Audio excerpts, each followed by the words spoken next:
وقد قال الله تبارك وتعالى في كتابه الحكيم وما أنزلنا عليك الكتاب إلا لتبين لهم الذي اختلفوا فيه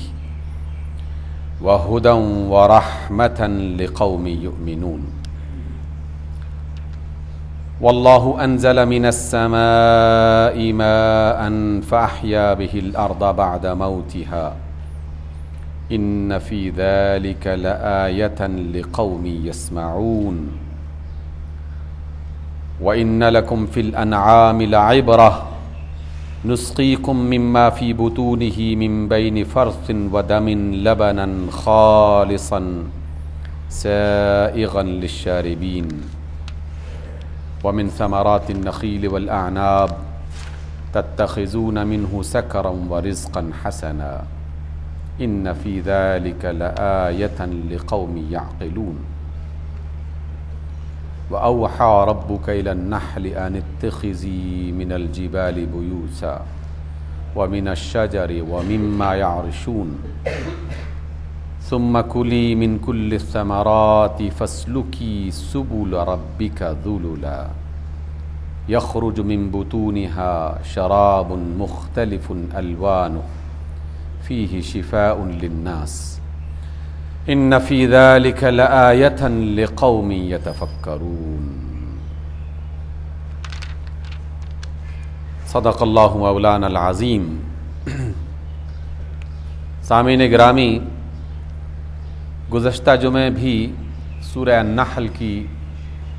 ان آیات کی تلاوت کی گئی تھی اور اس میں سے کچھ آیات کو سمجھنے کی کوشش بھی کی گئی۔ آج ہم ان میں سے بعض آیات کو دہرا رہے ہیں اور ان آیات میں اللہ رب العزت کی جو حکمتیں ہیں ان کو تلاش کرنے کا عمل انشاءاللہ آگے بڑھائیں گے۔ سورہ النحل کی سب سے پہلی آیت جو میں نے آپ کے سامنے ابھی تلاوت کی ہے وہ آیت نمبر 64 ہے، 64۔ اللہ فرماتے ہیں کہ وَمَا أَنزَلْنَا عَلَيْكَ الْكِتَابَ إِلَّا لِتُبَيِّنَ لَهُمُ الَّذِي اخْتَلَفُوا فِيهِ وَهُدًى وَرَحْمَةً لِقَوْمِ يُؤْمِنُونَ۔ اے نبی، ہم نے آپ کی طرف جو کتاب نازل کی ہے وہ صرف اس لیے کی ہے تاکہ آپ اس کتاب کو لوگوں کے سامنے بیان کریں اور اس کی آیات کو کھول کھول کر رکھ دیں، اور خاص طور پر ان مسائل میں لوگوں کی رہنمائی کریں کہ جن میں وہ اختلاف میں پڑ چکے ہیں۔ اور یہ کتاب ہدایت ہے، رہنمائی ہے اور رحمت ہے ان لوگوں کے لیے جو اس کتاب پر یقین رکھتے ہیں، جو اللہ کی بات پر اور اس کے رسول پر یقین رکھتے ہیں، ان کے لیے یہ کتاب ہدایت بھی ہے، رحمت بھی ہے۔ اور یہ کتاب بھیجی اسی وجہ سے گئی ہے تاکہ اس کو کھول کھول کر بیان کیا جائے، اس کی تمام چیزوں کو لوگوں کے سامنے آشکار کیا جائے۔ گویا کہ اللہ رب العزت نے رسولوں کا اور رسولوں کے بعد جو اصحاب علم ہیں، جن کو اللہ نے علم اور معرفت سے نوازا ہے، ان کا یہ کام لگایا ہے کہ اللہ کی آیات کو، اللہ کی کتاب کو خود بھی سمجھنے کی کوشش کریں اور سمجھنے کے بعد لوگوں کو سمجھانے کا عمل آگے بڑھائیں۔ اور رسول اللہ صلی اللہ علیہ وسلم کے فرمان کے مطابق کہ بہت سارے بتانے والے ایسے ہیں جو سننے والوں سے زیادہ عقل مند نہیں ہوتے، بلکہ بہت سارے سننے والے ایسے ہوا کرتے ہیں جو بتانے والوں سے زیادہ سمجھدار، بتانے والوں سے زیادہ عقل مند ہوتے ہیں، اور وہ ان باتوں سے ایسی حکمتیں تلاش کرتے ہیں جو ان کے لیے بھی اور ان کے معاشرے کے لیے بھی مفید ہو جاتی ہیں۔ اس لیے کتاب کو سمجھنا اور اللہ کی اس کتاب کو لوگوں کو بتانا اور سمجھانا یہ اہل علم کی ذمہ داری ہے۔ سب سے پہلی ذمہ داری یہ رسول اللہ صلی اللہ علیہ وسلم کی تھی، اور خاص طور پر ان باتوں کے بارے میں رہنمائی دینا کہ جس میں عوام اور خواص اختلافات کا شکار ہو جائیں، تو انہیں اختلافات میں پڑے رہنا یا ان کو اس حالت میں چھوڑ دینا کہ چلو ہمیں کیا، اگر یہ آپس میں اختلاف کر رہے ہیں تو ہم تو اختلاف نہیں کر رہے. نہیں، جہاں کہیں عوام میں یا خواص میں اختلاف پیدا ہو رہے ہوں تو ان اختلافات کو ختم کرنا، ان کو دور کرنا، یہ بھی رسولوں کا مشن رہا ہے، اور ان کے بعد اہل علم کا یہی کام ہونا چاہیے. یہ تو اس پہلی آیت کا مفہوم اور مطلب تھا، جس کی بنا پر ہمیں یہ سمجھنا چاہیے کہ جس شخص کو اللہ کی کتاب میں سے کوئی ایک آیت بھی سمجھ میں آ جائے،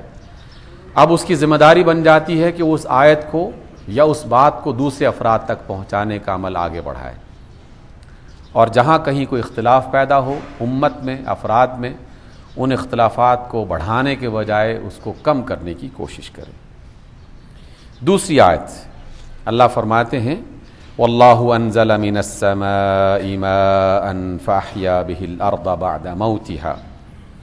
ان فی ذلک لآیۃ لقوم یسمعون. اللہ وہ ہستی ہے کہ جو آسمان سے بارش اتارتا ہے، اور اللہ نے آسمان سے نازل کردہ اس بارش کے ذریعے سے مردہ زمین کو زندہ کیا، اور اس عمل میں سننے والوں کے لیے، غور و فکر کرنے والوں کے لیے بہت ساری نشانیاں ہیں. اب یہ بات تو سبھی کو پتہ ہے، ایک عام آدمی بھی جس نے کبھی کسی کلاس میں پڑھنے کا اسے موقع نہیں مل سکا، یا کسی بھی درجے کا وہ طالب علم یا معلم نہیں رہا، اسے بھی یہ اندازہ ہے کہ بارش جب برستی ہے تو اس کے نتیجے میں فصلیں لہلاتی ہیں، جڑی بوٹیاں اگتی ہیں. یہ بات تو سبھی کو خبر ہے، لیکن اللہ نے بار بار اس بات کو کیوں بیان کیا؟ اور یہ قرآن کی صرف یہ آیت اس صورت میں نہیں ہے کہ آسمان سے بارش اتاری یا پانی اتارا اور پانی سے مردہ زمین کو زندہ کر دیا، بلکہ اس کو 20 مرتبہ اپنی اسی کتاب حکمت میں بیان کیا ہے. در حقیقت اس میں صرف بارش کا تذکرہ کرنا اور بارش کے نتیجے میں فصلوں کا اگ جانا، یہ کوئی بنیادی بات نہیں ہے جو سمجھانا چاہتا ہے اللہ تعالیٰ، بلکہ ایک بہت عظیم الشان بات یہ بتانا چاہتا ہے کہ بارش اللہ کی رحمت ہے، اور اللہ کی رحمت جس پر بھی پڑے تو وہ زندہ ہو جاتا ہے. اور جب بارش مردہ زمین پہ پڑتی ہے تو مردہ زمین زندہ ہو جاتی ہے، اور اس کے اندر سے جڑی بوٹیاں، کھیت، باغات، پھول پھل نمودار ہو جاتے ہیں. اور جب یہی بارش یعنی اللہ کی رحمت کسی انسان کے دل پہ پڑتی ہے تو اس کا دل بھی زندہ ہو جاتا ہے. رسول اللہ صلی اللہ علیہ وسلم نے کئی موقعوں پر یہ بات ارشاد فرمائی کہ اگر کوئی شخص خواب میں پانی پیتا ہے، کنویں میں سے پانی نکالتا ہے، یا بارش میں نہاتا ہے، یا صاف ستھرے پانی میں غسل کرتا ہے یا وضو کرتا ہے، تو یہ اسے علم و حکمت عطا کر جانے کی علامت ہے. یہ اللہ تعالیٰ کی طرف سے بشارت ہے کہ اسے حکمت عطا کی جا رہی ہے، اسے علم سے نوازا جا رہا ہے. گویا کہ بارش علم اور حکمت اور دانائی کی ایک علامت بھی ہے کہ جس طرح بارش سے مردہ زمین زندہ ہو جاتی ہے، اسی طرح علم اور حکمت سے مردہ دل بھی زندہ ہو جاتے ہیں. اور ہمیں یہ تعلیم دی جا رہی ہے کہ اگر کوئی شخص کسی نادانی کی وجہ سے، جہالت کی وجہ سے، ناواقفیت کی وجہ سے کسی گناہ میں، غلطی میں مبتلا ہو گیا ہے تو اس سے مایوس مت ہو جاؤ، یا اس سے کنارہ کش مت ہو جاؤ کہ یہ بندہ تو غلط ہے، ہم نے اس کو چھوڑ دیا، یہ بندہ تو گناہ میں مبتلا ہے، ہمارا اس سے کوئی تعلق نہیں، یہ بندہ تو بالکل غافل اور ناسمجھ ہے اور اس کو ہدایت کی کوئی امید نہیں کی جا سکتی اس کے حوالے سے. نہیں، جہاں بھی بارش برسے گی یقیناً مردہ زمین زندہ ہو جاتی ہے. جہاں بھی اللہ کی حکمت اور دانائی پہنچے گی اس کا دل بھی زندہ ہو سکتا ہے. اس لیے کسی بھی گناہ گار اور گمراہ اور بھٹکے ہوئے انسان سے مایوس نہیں ہونا چاہیے، بلکہ ہمیشہ اس کے دل کو زندہ کرنے اور اس کو جگانے کا عمل کرتے رہنا چاہیے. اپنی طرف سے اسے وہ حکمت اور دانائی سکھاتے رہنا چاہیے.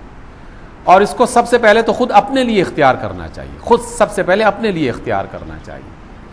بڑی خوبصورت بات ہے، اگر آپ غور کریں، رسول اللہ صلی اللہ علیہ وسلم کا ارشاد گرامی ہے کہ اس شخص پر اللہ رب العزت نے جہنم کی آگ حرام کر دی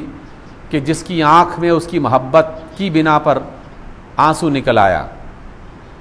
یہ آنسو کیا ہے؟ بظاہر تو ایک پانی کا ایک قطرہ ہے، لیکن جس کی آنکھ سے اللہ کی محبت میں پانی کا ایک قطرہ باہر نمودار ہو گیا تو اللہ کے رسول فرماتے ہیں کہ اس پر جہنم کی آگ حرام کر دی گئی۔ کیوں؟ اس لیے کہ یہ پانی کا قطرہ بغیر کسی سبب کے نکلتا نہیں ہے۔ آنکھ سے جو آنسو ہے وہ اسی وقت نکلتا ہے کہ جب دل کی محبت اس درجے میں پہنچ جائے کہ اب دل اس محبت کو سنبھال نہیں سکتا، اب وہ محبت جو ہے وہ اچھل کے اس کی آنکھوں کے راستے سے باہر نمودار ہو جاتی ہے، اور وہ لوگ کہ جو نہیں دیکھ پاتے کہ اس کے دل میں کیا جذبے کام کر رہے ہیں، ان کے سامنے بھی ان کی محبت آشکار ہو جاتی ہے۔ تو یہ جو دل کا زندہ ہونا ہے، آنکھ سے آنسو کا نکلنا اس کے دل کے زندہ ہونے کی علامت ہے۔ اور جس شخص کی آنکھ سے آنسو نہیں ٹپکتا اللہ کی محبت میں، گویا کہ وہ اپنی غلطی اور اپنے گناہ پر شرمندہ نہیں ہے، اور جو اپنے گناہ اور اپنی غلطی پر شرمندہ نہیں ہے اس کا دل زندہ نہیں ہے۔ اور جس شخص کو بھی یہ نعمت میسر آ جائے کسی بھی لمحے میں کہ مجھ سے یہ غلطی ہوئی تھی، اور اپنے رب سے چپکے سے یہ کہتا ہے، دل ہی دل میں کہتا ہے کہ اے اللہ تو سارے رازوں سے واقف ہے، اور میں تو تیرے سامنے بالکل کھلی کتاب ہوں، لیکن مجھے اپنے کیے پر شرمندگی ہے اور ندامت ہے، اور اسی محبت میں وہ اپنے اللہ کے لطف و کرم کی امید لگا کر اس محبت کے جذبے کو بڑھاتا ہے، اور ایسا بڑھا کہ اس کی آنکھ سے وہ ایک آنسو باہر نکل آیا، اور جس کی آنکھ سے ایک آنسو باہر نکل آیا اس کی محبت میں، تو اللہ رب العزت کو وہ قطرہ اس قدر محبوب ہو جاتا ہے کہ جہنم کی آگ اس سے بجھا دیتا ہے، اور جس کے لیے مشکل نہیں ہے۔ اس لیے اس دوسری آیت میں جو ہم نے پڑھی ہے، یہ اس بات کی طرف اشارہ ہے کہ دنیا میں ہم سب خود اپنے لیے اس بات کو بنیاد بنائیں کہ جس طرح اللہ بارش سے مردہ زمین کو زندہ کر دیتا ہے، اسی طرح اللہ کی محبت، اللہ کی رحمت، اس کی طرف سے عطا کردہ رحمت اور علم اور حکمت جو ہے وہ اس کے دل کو بھی زندہ کر سکتا ہے، اور اس کے لیے انسان کو ہمیشہ کوشش کرتے رہنا چاہیے۔ آغاز اپنے آپ سے کرنا ہے، پھر اس کے بعد دوسروں کو یہ نصیحت اور واعظ اور یہ تلقین کرنی ہے، تو پھر یقیناً جس کا دل زندہ ہو گیا بس اس کا کام بن گیا، دنیا میں بھی کامیاب اور آخرت میں بھی کامیاب، کیونکہ یہی تو ایک ایسا نسخہ ہے جس کی وجہ سے انسان کبھی بھٹکتا نہیں۔ دل ہی انسان کو سنبھال کے رکھتا ہے، اور دل ہی کا بگڑ جانا انسان کو بگاڑ کے رکھتا ہے۔ یہی تو سب سے بڑا مرکز اور وہ ایک بنیاد ہے، جو ہل جائے تو پورے انسان کا جسم اور اس کی شخصیت ہل کے رہ جاتی ہے، اور اگر ثابت قدم ہو جائے تو بس اس کو دنیا کی کوئی طاقت ہلا نہیں سکتی۔ دل ہی تو سب سے بڑی طاقت ہے۔ علامہ نے یہ بات بڑے خوبصورت انداز میں کہی تھی، اور کہا تھا کہ دل مردہ دل نہیں ہے، اسے زندہ کر دوبارہ، کہ یہی ہے امتوں کے مرض کہن کا چارہ۔ امتوں کا پرانا مرض جو ہے وہ دل کا مردہ ہو جانا، دل کا مایوس ہو جانا، دل میں خوف کا بیٹھ جانا، دل میں